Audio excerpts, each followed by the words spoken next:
What's going on, everyone? Welcome to another exciting episode of FORNEVERNEWS, the only news source that provides anything and everything anime and manga related, and we don't bore you. We get into it. Let's do it. This is for my day ones, gotta be clear. Still moving on, baby, but I wish you was here. Still moving on, baby, but I gotta get there. And before we continue, if you would hit that subscribe button and that bell, I'd greatly appreciate it. Also, check out my album, The Rise of Tim Roosevelt. If you haven't heard it before, got songs like Day Ones, got songs like Mistakes, and many more.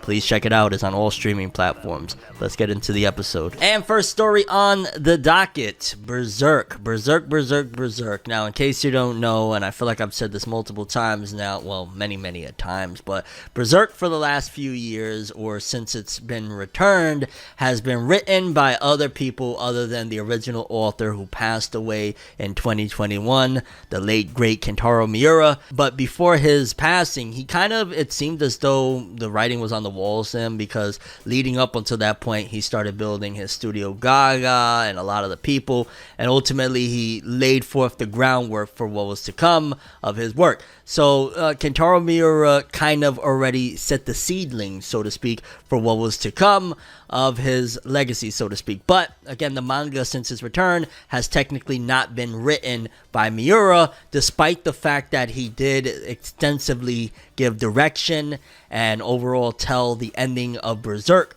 to these people that are working on the Berserk manga right now. And we got a lot of insight and info into Berserk, its ending, and all sorts of stuff as we continue on with this story. So let's jump right in. Berserk writer discusses creating the series finale. Many manga fans believed that the Berserk manga would not continue without the watchful eye of creator Kentaro Miura working on Guts' tale. Luckily, following Miura's passing, his dear friends Koji Mori and the artists at Studio Gaga are looking to end the series with the notes and discussions from the legendary mangaka. In a new interview, the new writer on the series discusses working on Berserk and the difficulties in attempting to bring it to an end. The current Berserk writer discussed receiving the news of Miura's passing and the ultimate decision to continue the story of Guts. I was worried.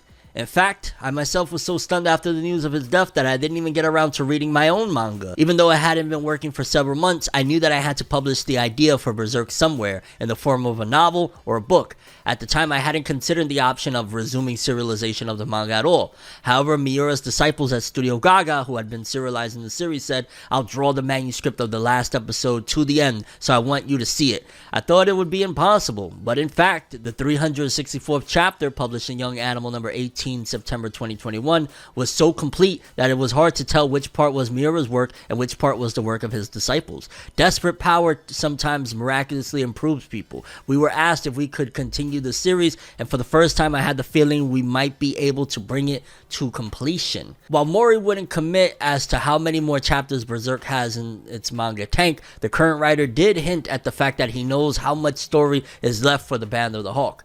I can't say for sure yet, but I already have an idea of how many years and how many books it will take to complete the project. Even so, when I try to draw it, there are still parts where the story doesn't make sense. Everyone speculates and discusses things while solidifying the original work.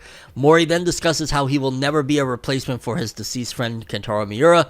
That's really how it feels. However, even though it is deciphering it, it is extremely difficult. Sometimes people complain about me on Twitter. Anyway, Mori wants to do whatever he wants with Berserk, so he's adding to it later, right? Absolutely not possible. With my abilities, I would never be able to create or draw Berserk. Then there's more. New Berserk writer talks adapting Kentaro Miura's final notes. The new Berserk writer then takes the opportunity to hint at how the series will come to an end, hoping for manga readers to get excited when it comes to the continuing story of Guts and what remains of the Band of the Hawk. Please look forward to it. The plot up to the final episode is really amazing. You'll be surprised. There are still many difficult questions to solve, and there are areas where Miura has not yet made up his mind. I'm struggling every day to figure out whether it's better to include it or not, connecting it with the episodes I'm currently working on. And I myself have not read Berserk since Miura's passing. I've seen some art. I'm not gonna lie, the art looks pretty damn good. At the end of the day, Miura was training them to draw in his art style, so I think we're in probably some of the best hands we could possibly have, all things considered.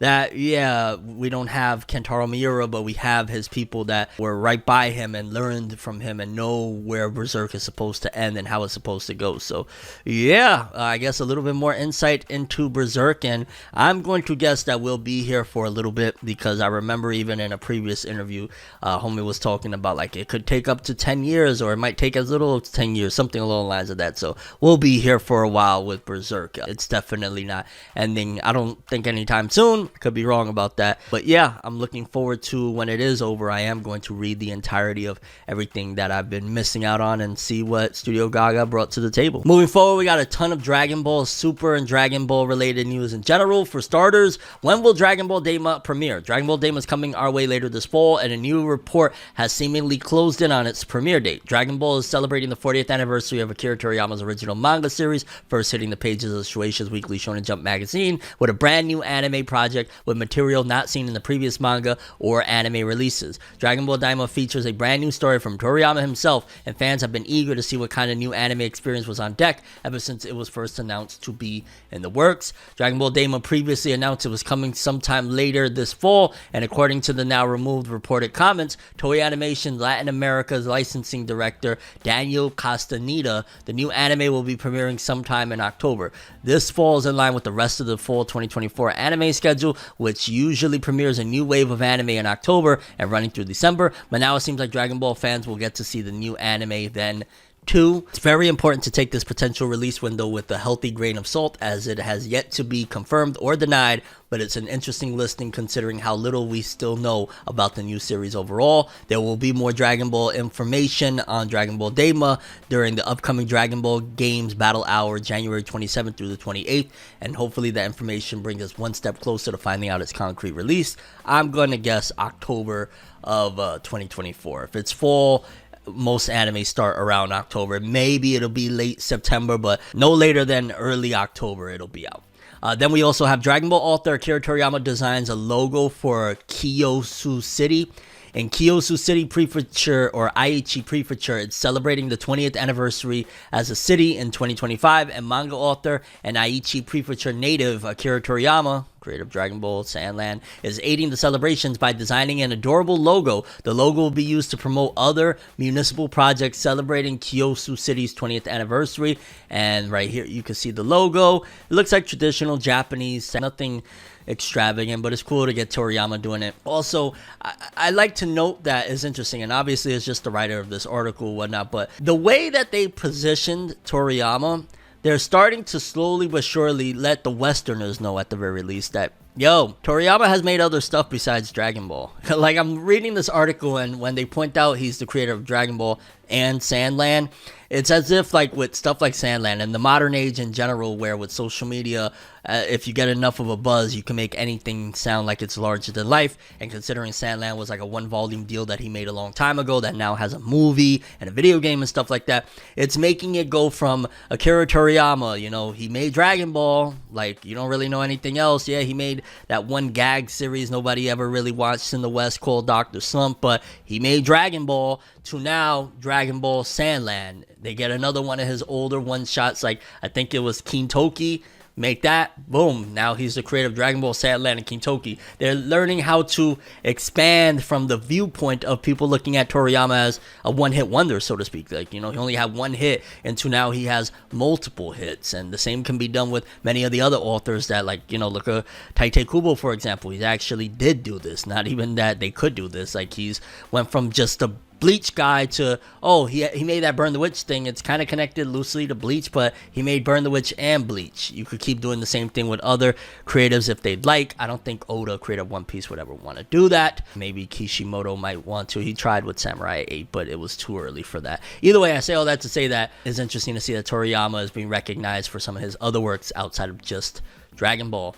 And then it says here, in 2024, Dragon Ball will return to the small screen thanks to an age-bending tale in Dragon Ball Daima. Thanks to a mysterious conspiracy involving an even more mysterious villain, Goku and the other Z Fighters have been transformed into children. While the upcoming Shonen event Dragon Ball Games Battle Hour 2024 will focus on the anime characters' video games, it is set to also have a special event focusing on their anime comeback. Luckily, fans all over the world will be able to witness this panel live, as a live stream has been announced. When Dragon Ball Daima's first trailer arrived at last year's New York Comic Comic-Con, anime fans were reminded of Dragon Ball GT when it came to its premise. The series was created by Toriyama himself, and unlike Dragon Ball GT, the new anime will see the Z Fighters turned into kids, taking place after the defeat of Kid Buu and before the start of Dragon Ball Super. And also regarding the Dragon Ball Battle Hour, the upcoming event takes place this Sunday, January 28th, and it's described as such. Dragon Ball executive producer Akio Ioku, I think that's the guy that he created the Capsule Corporation. In real life, it's like a separate branch of Dragon Ball creatives,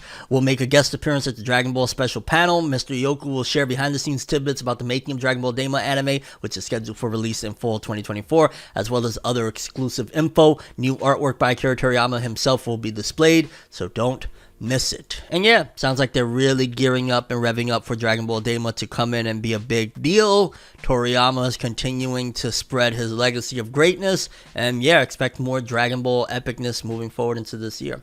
Now, next story, I wanted to save it a little bit so we at least had some type of, fun talks before we get to a little bit more of a serious note. In case you don't know, about 5 years ago now, almost 5 years ago, there was a massive situation that happened in Japan where Kyoto Animation Studio was burned down by an arsonist that felt that his work was being plagiarized, and he went as far as, again, just doing some horrible acts which resulted in a lot of casualties. He himself was hurt from the situation, and after many years, all these years of me reporting on, what's going to happen, what they're doing, his sentence was postponed. They haven't announced what his sentence is.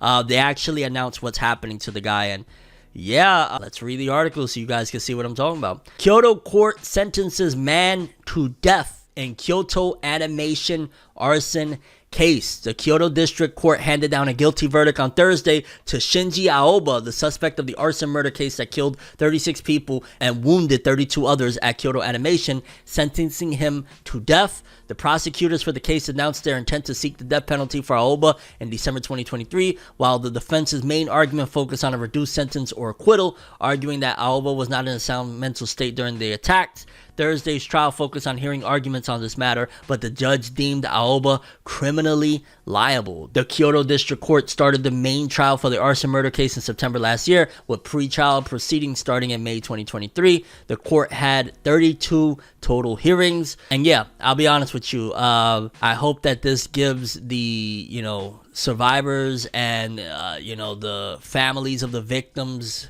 of this whole catastrophe some type of peace. Finally putting this thing behind them, for better or worse. Obviously, there's a lot of pain going on in this situation, but maybe it could give them some closure after all these years. And in general, it's crazy. I've been following this from the moment that it broke out till now. So to finally see a verdict in the situation, it feels like, okay, this situation is finally being put to, I guess, completion, so to speak. And I don't want to downplay it by any means. Lives were lost and it was a terrible situation. But yeah, it's good to finally have this put behind the victims and the survivors and all that, because yeah, it was a really bad situation. And rest in peace to everybody that was lost in the Kyoto Animation fire. Moving forward, we have some updates in the world of Naruto/Boruto gaming. Naruto x Boruto Ultimate Ninja Storm Connections game adds DLC character Hagoromo Otsutsuki. Bandai Namco Entertainment America revealed on Monday that the Naruto x Boruto Ultimate Ninja Storm Connections game will add Hagoromo Otsutsuki as a DLC character in DLC Pack 1 on January 25th. The full pack contains playable character Hagoromo, secret combination technique Hagoromo x Indra x Ashura, matching voice times 12, ninja info card image times 5. The game will also add custom matchmaking in a free update on January 24th. Okay, so free match. Okay, it's already out.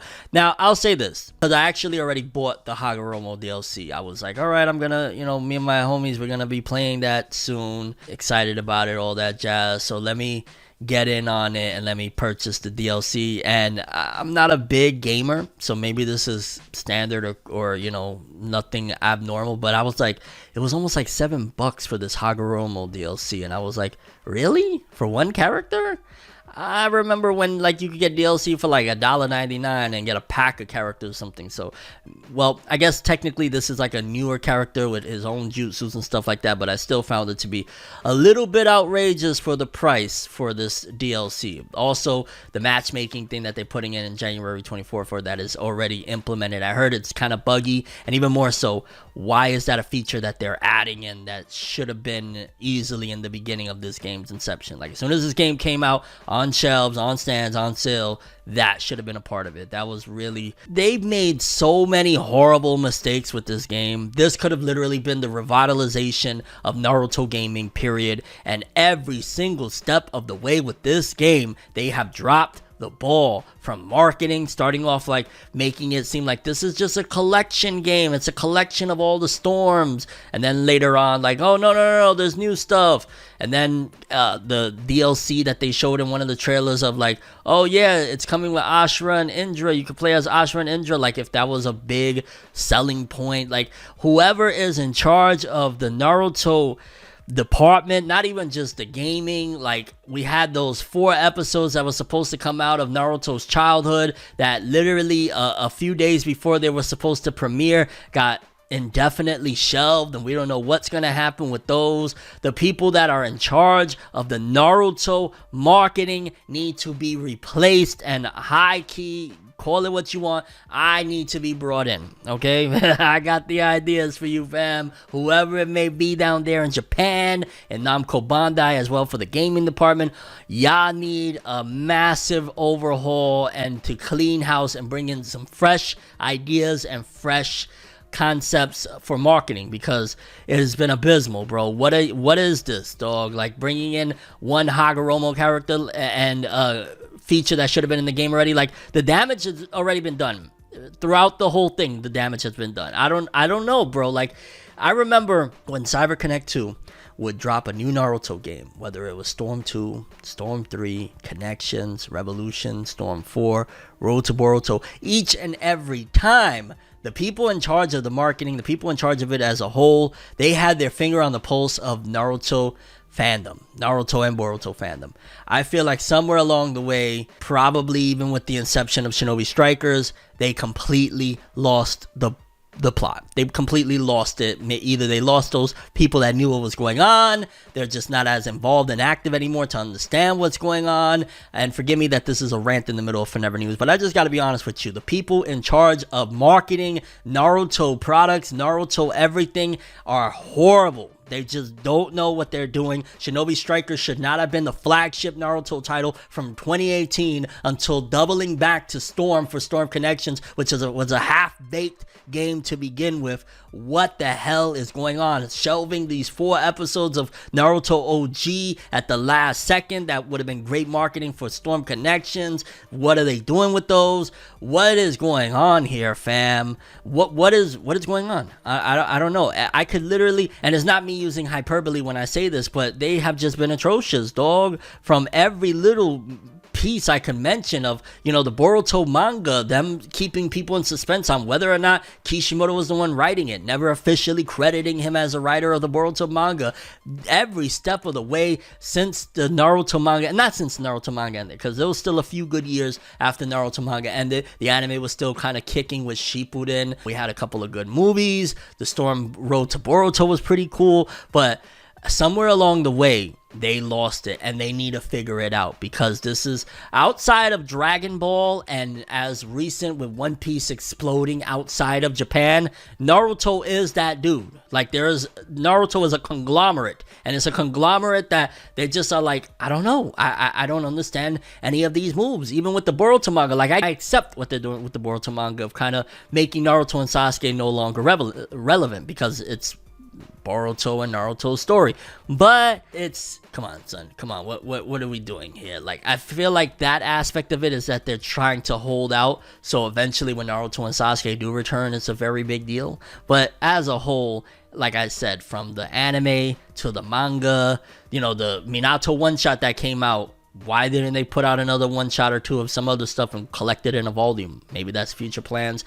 It's just all over chaotic, and especially with the Storm games, the Storm franchise, dropping one Hagoromo DLC with a patch that should have been there from day one is not making people run back to this game. Me and my homies, we gonna play it because me and my homies, we've been wanting to get some games in on this. We was looking forward to this game, so we gonna play it. Everybody ain't feeling the same. A lot of people feel like this was a wasted opportunity, and this could have been the big return of Naruto gaming. But I think even more so, and I'll end it with this, is that until Naruto as a whole returns back to a sort of feeling of what it once was, everything is going to continue to remain this way. And what I mean by that is until they wrap up this Boruto story, as much as I'm loving this Boruto story, I feel like I always got to clarify that because people feel like, you want Boruto to end, you're a hater, oh, grandma. Like, no, it's not about me having a disdain or a dislike towards Boruto because I love the Boruto manga. In fact, Boruto manga right now with the Two Blue Vortex is some of the most interesting stuff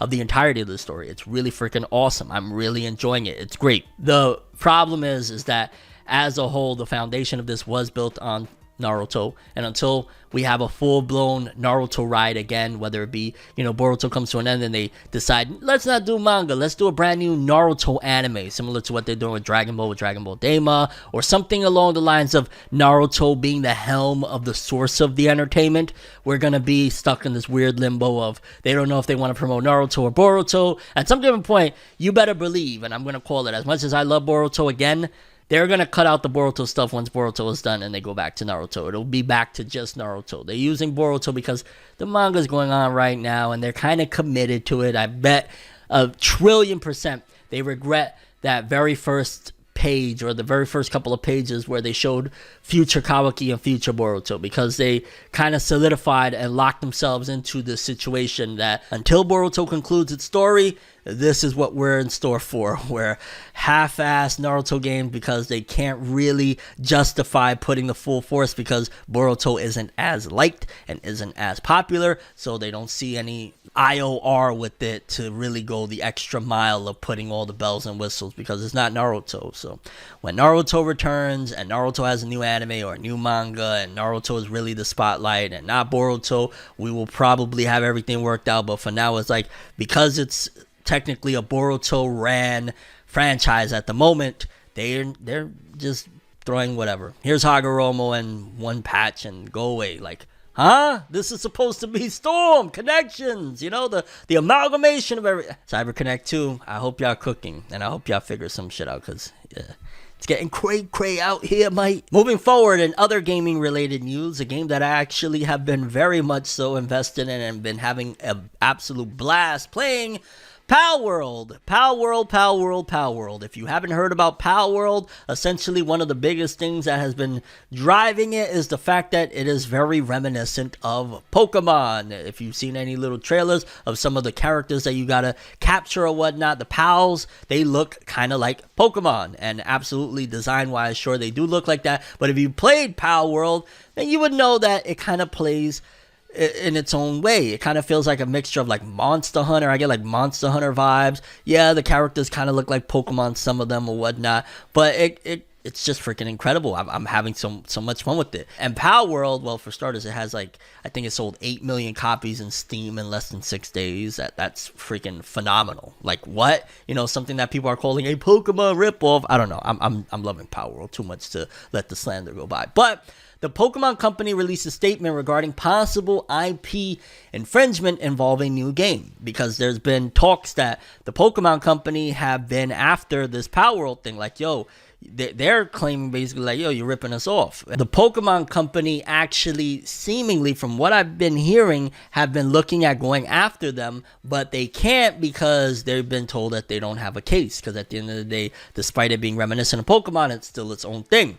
It says here, the Pokemon Company released a statement on Thursday regarding a possible intellectual property infringement by a game company, stating that it intends to investigate and take appropriate measures regarding the issue. The Pokemon Company's full statement says, inquiries regarding other companies' games. We have received many inquiries regarding another company's game released in January 2024. We have not granted any permission for the use of Pokemon intellectual property or assets in that game. We intend to investigate and take appropriate measures to address any acts that infringe on intellectual property rights related to the Pokemon. We will continue to cherish and nurture each and every Pokemon and its world, and work to bring the world together through Pokemon in the future. The Pokemon Company statement did not mention any game or company, but it is allegedly pointing to game developer Pocket Pair's Palworld online multiplayer game. The game launched on PC via Steam on January 19th and has already sold 8 million copies as of Thursday. And I'll be honest with you, from what I've been told, they've been told multiple times that they don't really have a case, that they can't take this on, which again I find to be astonishing, because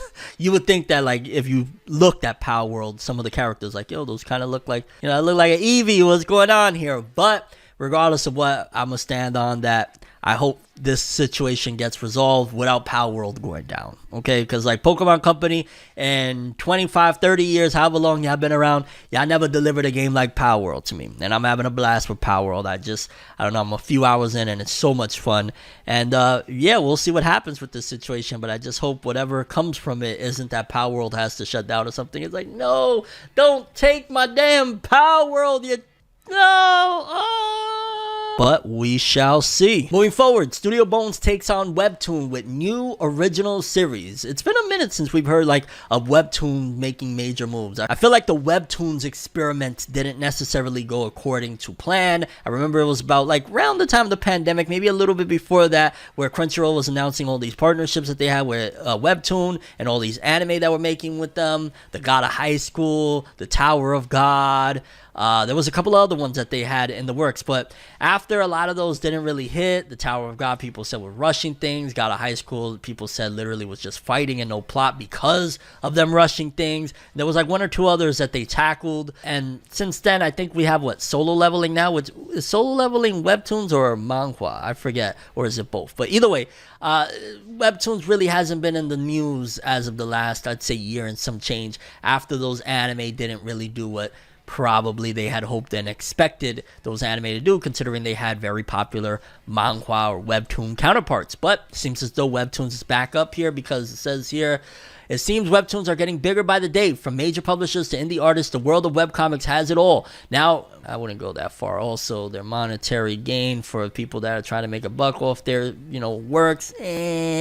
Just got to throw that in there. Now, a new report from Japan has confirmed a popular Studio Bones title is getting its own webtoon. Metallic Rogue is ready to expand its reach, and its Line manga entry will debut shortly. The update comes from Line itself, as the company is teaming up with Studio Bones. The anime studio is helping create a full-color webtoon that adapts Metallic Rogue. The series will debut on March 7th, and it will come packed with talent. Tokyo Meika is overseeing the webtoon alongside Tsurushima Chita and Wolmar. If you're not familiar with Metallic Rogue, you should know the anime is an original title under Studio Bones. The sci-fi series debuts early this month, and Metallic Rogue marks a major milestone for Studio Bones. After all, the series was ordered to celebrate the studio's 25th anniversary, and it brought in Motonobu Hori to direct. As for its story, Metallic Rogue tells the story of Rhodes Red Star and Naomi Orthman. The anime is set in a world where humans coexist with artificial beings such as androids. Metallic Rogue follows its mismatched leads as they take up a dangerous mission to Mars. The girls have been tasked with killing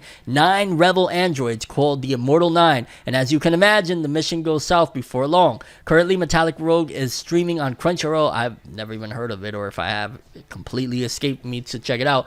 If you want to check out its current episodes, honestly, it sounds like this is going to be a big budgeted webtoon, which is interesting, and I don't know how I feel about that. I mean, it's just the equivalent of like if Studio Mappa decided, you know what, we got this original story that we're doing an anime on, we're going to make a comic of it, and Studio Mappa is going to lend their hand. Like, it probably is going to look really, really good if Studio Bones is a part of making this full color webtoon, adapting it, and it's part of their IP, so it'll probably be good. If you like Metallic Rogue, or if you're into that genre, I'd probably recommend checking it out if Studio Bones is actually involved in creating this thing, because they're not going to let, product come out half-assed. Studio Bones, they do very good work. My Hero Academia always looks pretty freaking awesome. So it's probably going to look pretty good. So if that synopsis of, again, in a world where humans coexist with androids called Neons, a group known as the Immortal 9 rises up against society, tasked with disposing of the revolters,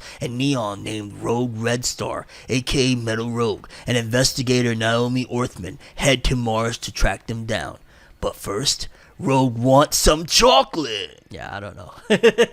Check it out if you like. It probably will be a good looking one at the very least. I don't know about story wise. Moving forward, one of manga's most prestigious awards has posted its 2024 nominees. The manga world is growing at a steady clip, with more newcomers looking to become the next big thing. While there are quite a few awards that are granted to parts of the medium, the Manga Taisho Awards takes the opportunity to focus on some of the lesser known properties in the ever-expanding manga world. Set to take place this April, the Manga Taisho Awards have released a list of nominees for its top stories that are aiming to bring home the prestigious award. If you're unfamiliar with the Manga Taisho Awards, they were first established in 2008 and have taken the opportunity to shine a spotlight on some of the lesser known series in the medium. While many of the manga aren't household names to start, winning the award can give a franchise a serious leg up in getting new manga readers. In the past, the Manga Taisho Awards have given awards to franchises that have become big players in the anime game, including the likes of Sousou no Frieren, aka Frieren Beyond Journey's End,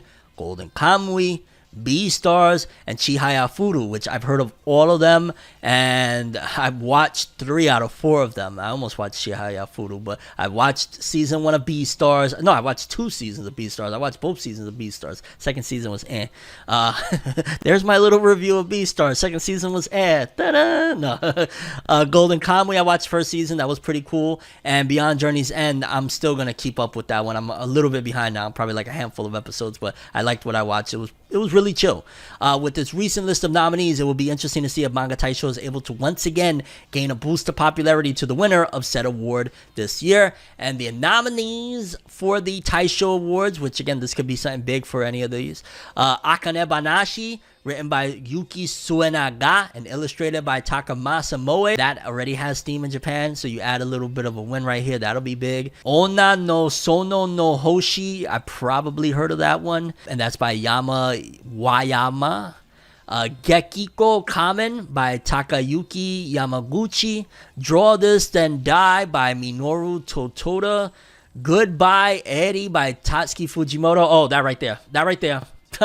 We'll keep reading, but that's the winner right there automatically. That was just like wow, the emotion that it oh my god. But let's just keep reading real quick. Super no Ura de Yani su Futari, or by Jinushi. You and I Are Polar Opposites by Kocha Agasawa. Takopi's Original Sin by Tyson 5. I've actually heard that that's really good as well, so maybe that could be up there. A Witch's Life in Mongol by Tomato Soup. Nippon Sangoku by Ika Matsuki, and The Summer Hikaru Died by Mokumokuren. I'll say that one probably would be the third out of this whole list. The 3 that I've been familiar with, or the 4 I've been familiar with: Akane Banashi, Goodbye Eddie, Takopi's Original Sin, The Summer Hikaru Died. I'd imagine Goodbye Eddie, that one really that shit made me cry. That shit made me think about life. That shit made me think about my life, the people I love, like all sorts of stuff. So my vote would be Goodbye Eddie, but I could also see Takopi's Original Sin winning because Tyson 5 is really, really dope with the plot twist and the pen in general.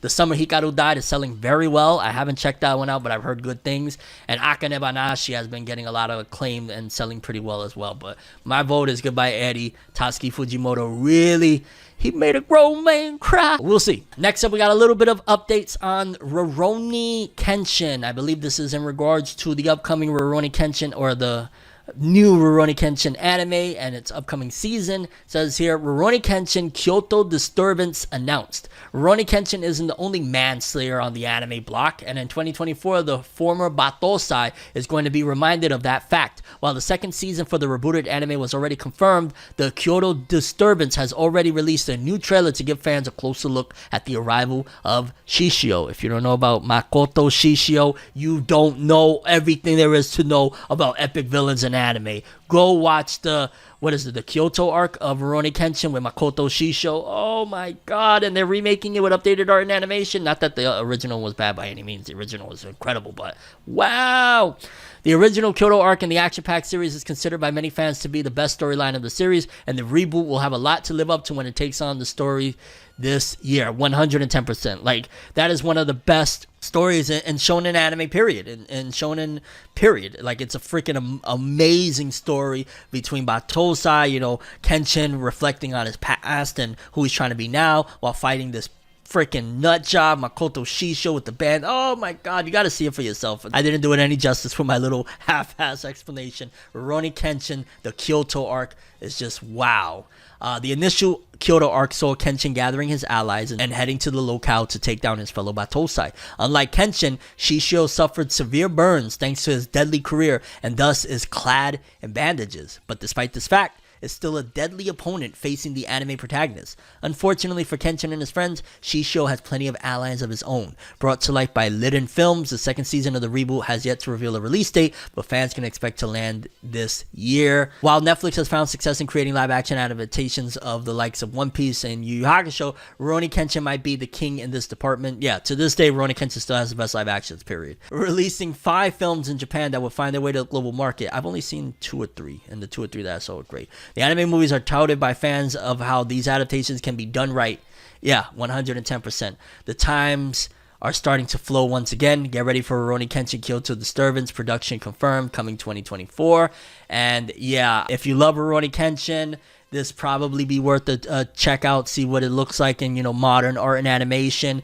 If you just love a good story of some crazy shit, back in the day, I would argue Rurouni Kenshin was one of the big 3 of its era. I know people say there's only one big 3, I get that, but for all intents and purposes, like the most popular of its time, Dragon Ball, Yu Yu Hakusho, I would throw Rurouni Kenshin right there as those 3 of their time. Rurouni Kenshin, it had an incredible story, so yeah, maybe you want to check it out, because that is in my opinion, the best arc of the Rurouni Kenshin anime. Obviously, they never adapted the final arc of the story into the anime. It ended like on a filler season, but yeah, you may want to check that one out. Moving forward, Shonen Jump is ready to bring one of its best titles stateside. Shonen Jump has earned its name as manga's global champion. For decades, the magazine has housed some of the best shonen series to ever go live. From Yu Yu Hakusho to Dragon Ball and My Hero Academia, the title has done it all. These days, Shonen Jump is doing its best to find manga's next big series, and now one of his best series is heading stateside. The treat comes courtesy of Shonen Jump's website in America.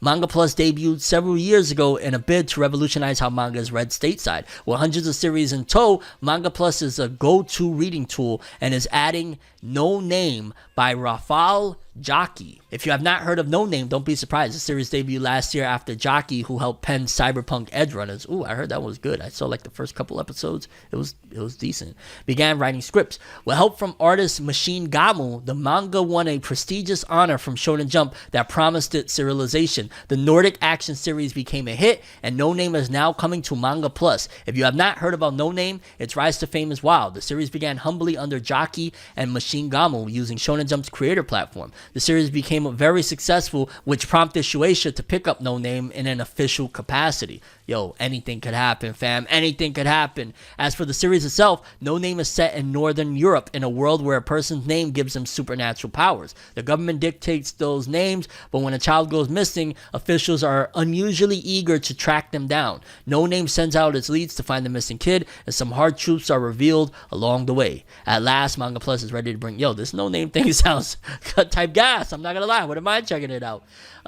At last, Manga Plus is ready to bring No Name to fans, so Cyberpunk lovers will definitely want to give the manga a shot. And who knows, if we're lucky, Jockey's hit series might get its own adaptation someday. I ain't gonna lie, I want to check that out. No Name, put that on the list. I'm reading it, alright? Moving forward, One Punch Man fans. One Punch Man World is ready for action with preload, server launch times, and more. We're just a few days away from the launch of One Punch Man World, which is bringing Saitama and company to PC and mobile devices on January 31st. And I would play it if I wasn't playing Palworld. Ahead of that, Crunchyroll Games and Perfect World, Tower of Fantasy revealed more details, including preload and server launch times, PC specifications, and device requirements, and a new login system that offers up exclusive rewards for Crunchyroll subscribers. If you can't wait a moment longer to dive in at launch, note that preload for One Punch Man World begins for PC, iOS, and Android on January 31st, 2024 at 12 a.m. Pacific time. Get things rolling and you'll be among the first to play when servers go live later that day in the US, Canada, UK, Ireland, Australia, New Zealand, Latin America, and the Nordics at 5 p.m. Pacific time. For those who have yet to sign up, pre-registration will remain open in all territories until the start of the preload window. As a bonus to anime fans, folks who have a Crunchyroll subscription can log into One Punch Man World with their Crunchyroll membership for special prizes and in game rewards. And I'll be honest with you, hopefully it's a lot better than pretty much most of the One Punch Man games. Like, there was a mobile one that was alright, it was decent. The console game was horrible. One of the worst console games that One Punch Man could have had. So hopefully this helps to, clear up the name. A good gacha game or a good mobile game can go a long ways. For me, despite Bleach not having a console game since 2011's, what was it, Soul Resurrection, or as in Japan it was called Soul Ignition. Bleach Brave Souls held down the name, and for me, I've been like, Bleach may not have a good console game or a console game at all, but Brave Souls is freaking phenomenal. So maybe that could be the same with this new One Punch Man mobile game. Seems as though they're putting a lot into it. Hopefully it could be something cool and people could have a good time with it. Moving forward, Netflix, Netflix. What are you doing? What are you doing, fam? Netflix has hinted at further price increases for subscribers. As we invest in and improve Netflix, we'll occasionally ask our members to pay a little extra to reflect those improvements. Netflix, stop already. Stop. You're going the wrong way.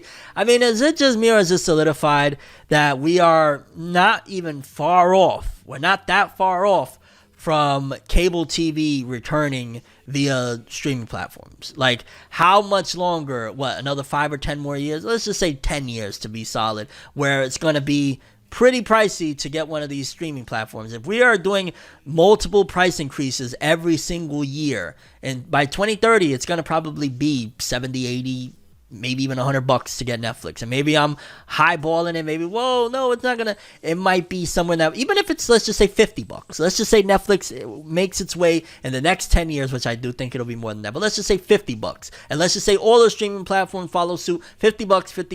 Around $50 to get a streaming platform a month. So you $50 for Netflix. Let's just say you really love you some Marvel. You love even though who's really that gung-ho about Marvel. Let's just say you like to have Marvel marathons of the Marvel Cinematic Universe. You want to rewatch Endgame and all that stuff. $50, $100 for Netflix and Disney Plus. Let's say you really love anime. I know you love anime, and there's a lot of titles that you'll only ever see on Crunchyroll. Crunchyroll will probably even still then, if everything else is $50, Crunchyroll will probably be like $35.99 or something. You know what I'm saying? But that's still, $136 for 3 streaming platforms. That's cable TV. You're back at cable TV.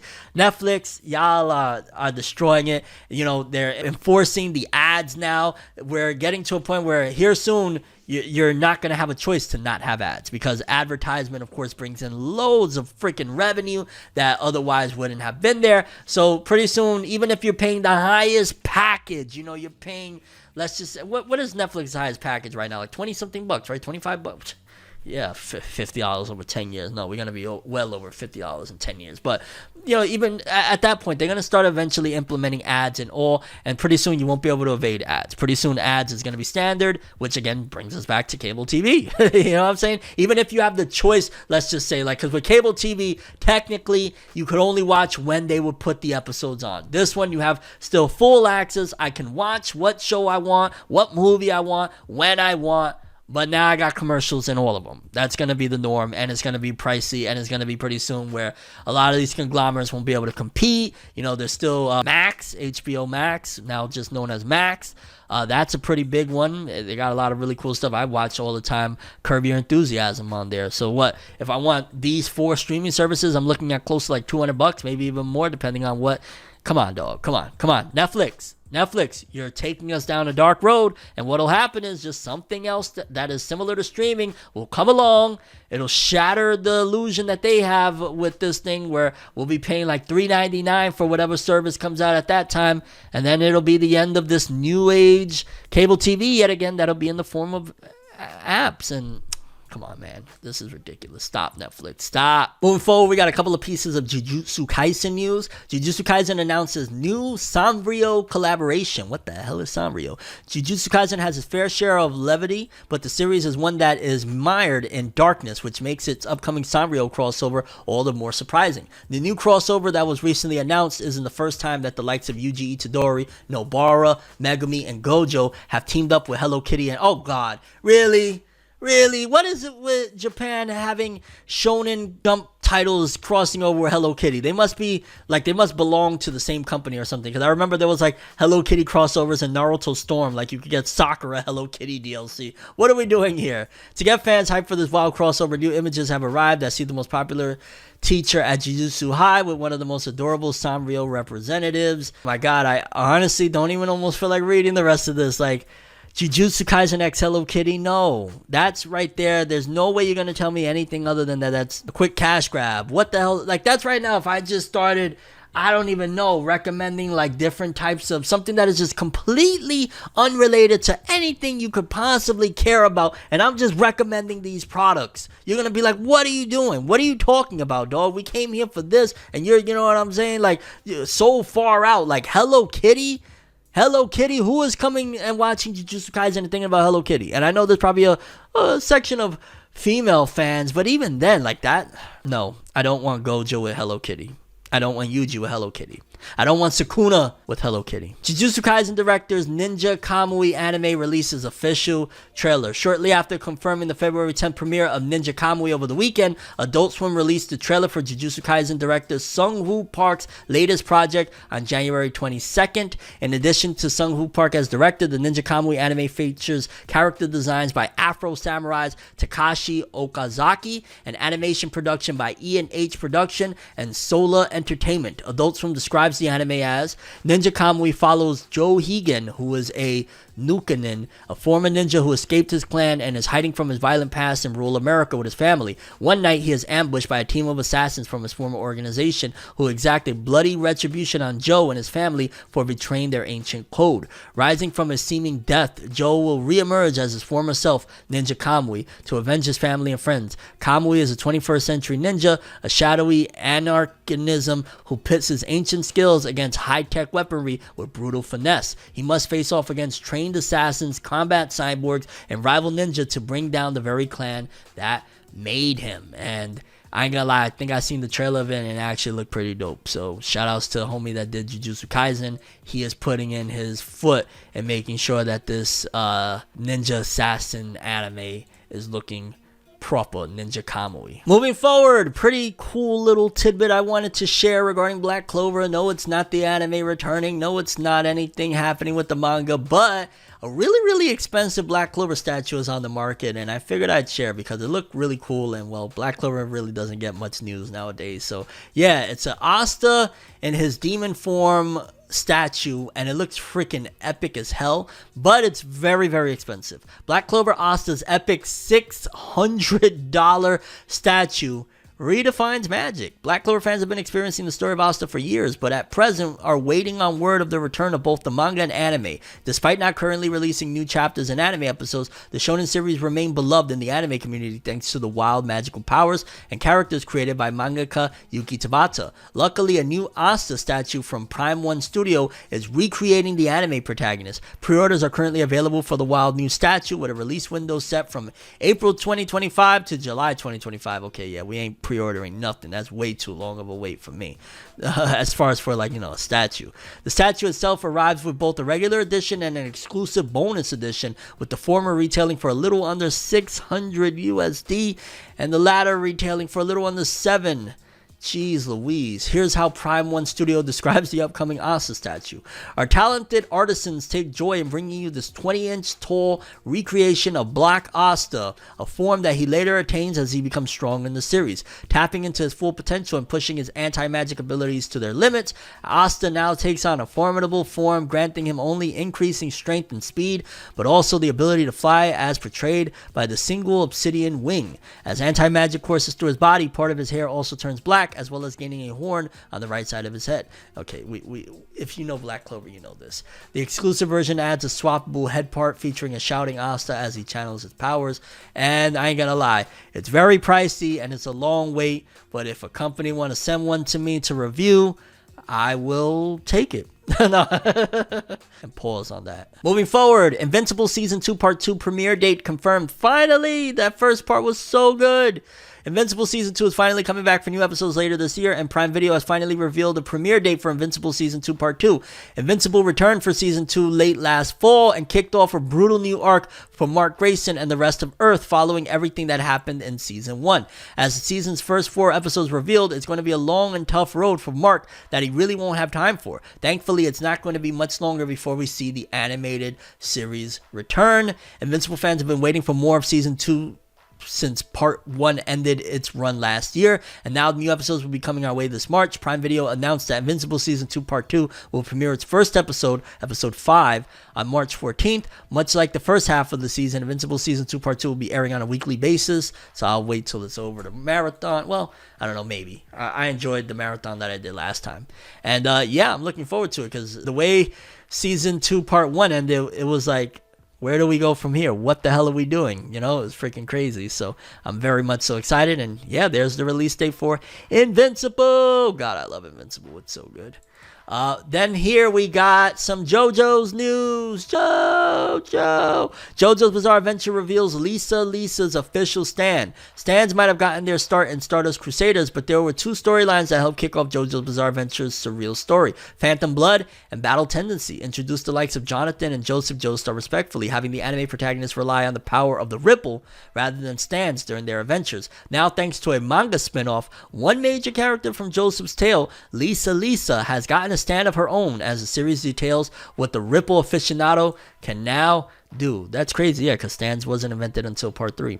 Lisa first premiered as the mentor of Caesar, one of Joseph's biggest allies who found himself dying while fighting against the vampiric forces of Kars.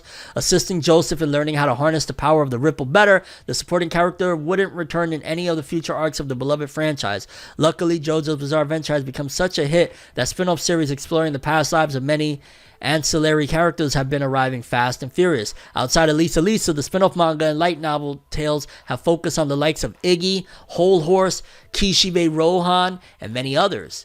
Lisa stand first premiered in the light novel spin-off Rey Infinito. Here's how the franchise described Lisa's comrade in arms. A stand that Lisa awakens when she is around 97 years old. Oh my god. The House of Earth is a humanoid, close-range stand colored red like rubies. She fights with her fists, and her stand rush is Yawa. Okay. The stand is the culmination of the ripple technique, generating intense solar wind with the force of a hurricane. The wind contains superconducting particles, allowing Lisa to infuse the wind with ripple overdrive. At present, JoJo's Bizarre Adventure has been taking the manga world by storm with its latest entry, the JoJo Lands. Unfortunately, it hasn't been any news when we'll see the story of the JoJo Land, the story of the Joestar's return with an anime adaptation, though the next chapter will most likely be the story of Steel Ball Run. And I ain't gonna lie, it's the most bizarre thing. Well, it's JoJo's Bizarre Adventure, perfectly fit for Lisa getting a stand at 97 years old.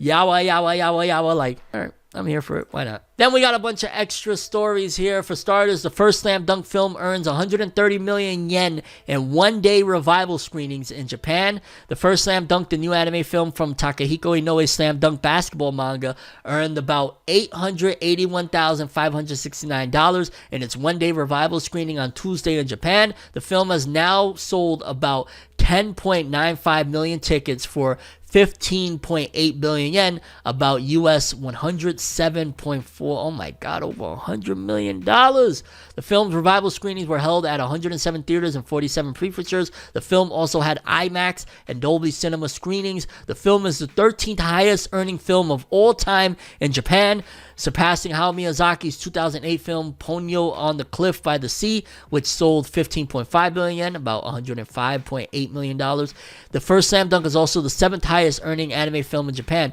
It is the highest earning film in Japan in 2023 and the 3rd highest earning foreign film at the Chinese and South Korean box office in 2023, and it opened in Japan December 2022 and ranked number 1 in its opening weekend, making roughly close to 10 million in its opening weekend. And not a shocker, I don't know, this movie, it's like fans been waiting for so many years. Please, finally something new from Slam Dunk.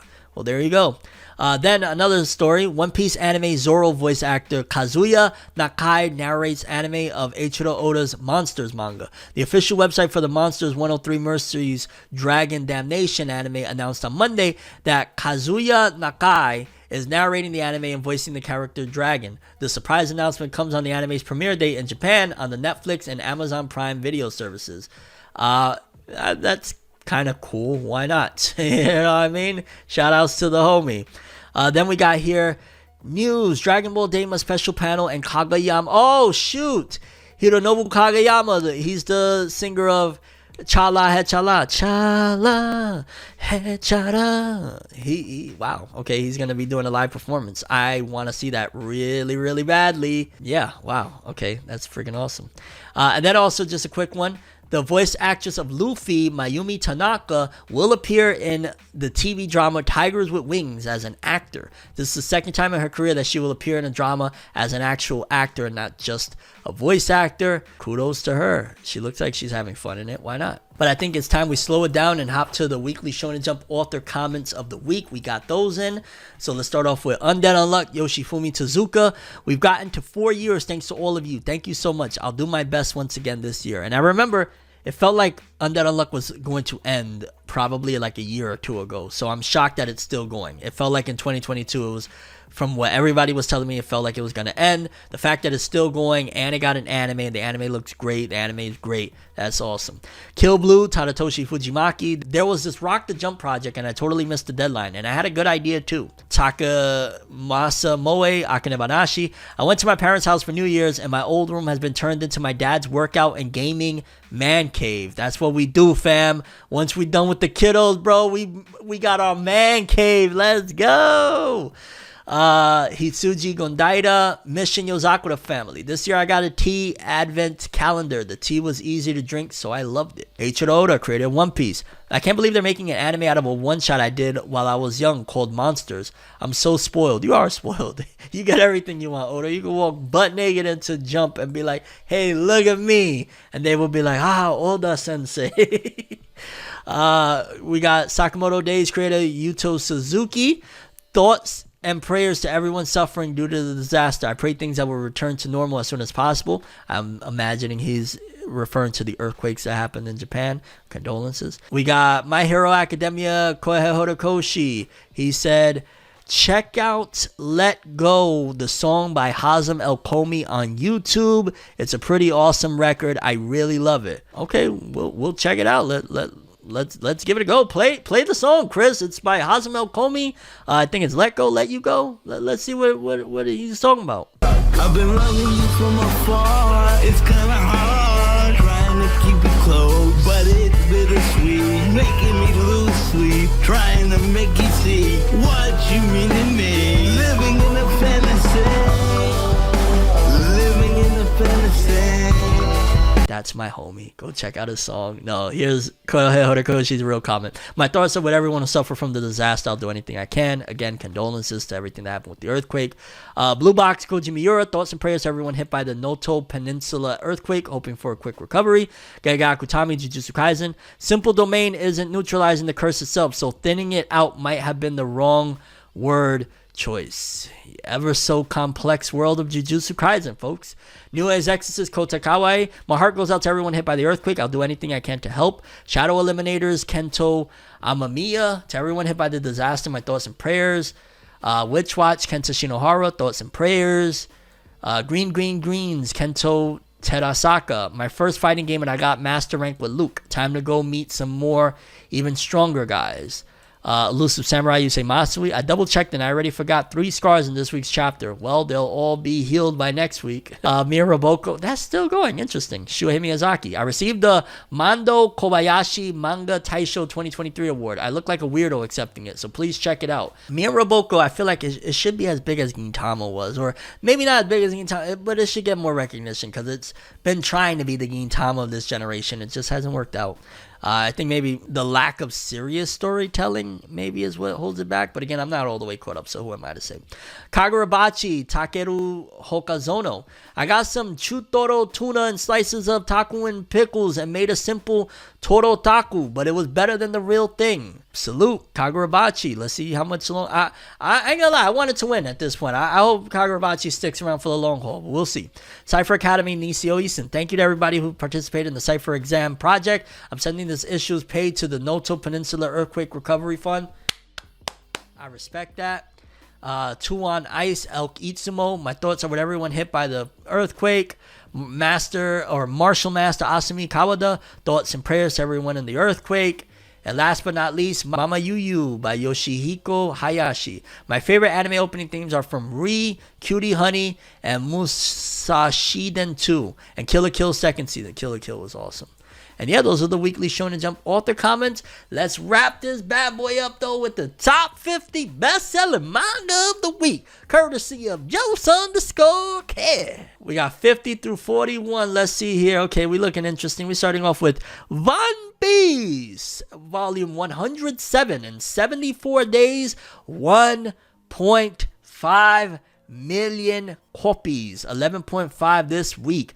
We got Soso no Frieren occupying here, 572,000 after 305 days.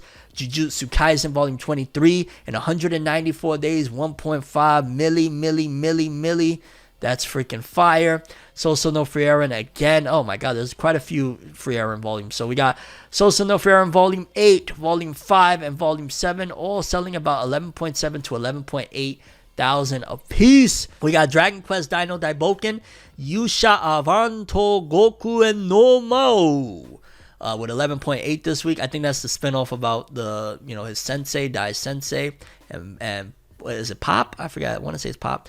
Soso no Frieren volume 6, 680k, 11.9 this week. Jojo Land still on the charts after 27 days. Part 9, Volume 2 with 11.9 this week, bringing his total to 214.9, almost 215k. 30 years into the game, Araki already won, homie. Araki already won. But let's keep going.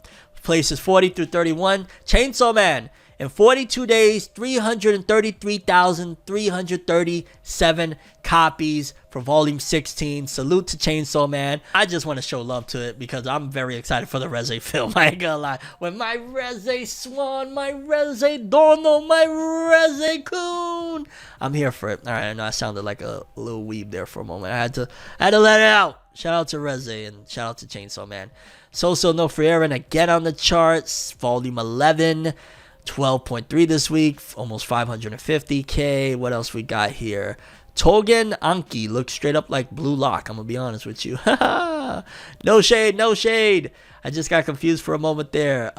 We got Tensai Shitara Slime. We got a new slime spinoff. Volume 1 in 6 days, 15.5k. Why not? That's places through 31. 30 through 21. Don Volume 13 in 11 days, 63.4k. Yo, Don has some of the best cover art. Oh my god, that shit looks so cool. What else? Blue Lock Volume 27, 31 days, 17k this week, bringing his total to 306k. Jujutsu Kaisen Volume 24, 103 days, 1.3k, or 1.3 million, sorry. Let's see here, okay, places 20 through 11, let's see here. I'm still shocked. What is this? Let's Go to Family Restaurant Volume 1, 124k in 18 days. Who is buying it? Why? It feels like propaganda to make people think that this is popping. Is that another slime series? Volume 1, another spinoff or something? In 6 days, 22k? Alright. Sakamoto Days in 11 days. 85.9k. Yeah, I can't wait for the Sakamoto anime, bro. Selling very well, too. Sakamoto, from what I read, was really dope. Then we got another Soso no Frieren Volume 12. In 28 days, 448k, almost 450. What is it with all these slime series? What's going on here? Then there's Tensai Shitara Slime Datteken Ibun Makako Gurashi no Trinity. Volume 9 in 6 days, 29k? 20, that's weird. But yeah, let's just jump to top 10. This has been a weird one. Top 10. Okay. Yomi no Sugai, limited edition. I like to see that. It's just the limited edition in 3 days. They're 30.2k. Not bad. I like to see it. That's just the limited. We'll add that. So 30.2, we'll add it to whatever the full-on volume did. Okay, I'm not going to keep on reporting on all these slime series. Volume 7, 6 days, 30.9. I don't even know anymore.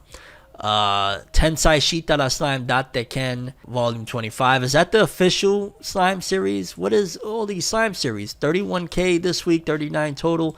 Blue X's Volume 30 in 11 days, 109.2. All right. Okay, Yomi no Sugai in 3 days, the regular edition did 48.6. So it did a total of 78.8 copies, almost 80k in 3 days for the regular edition and the limited edition. Big wins. Shout outs to Hiromu Arakawa, aka the author of Fullmetal Alchemist and Yomi no Sugai.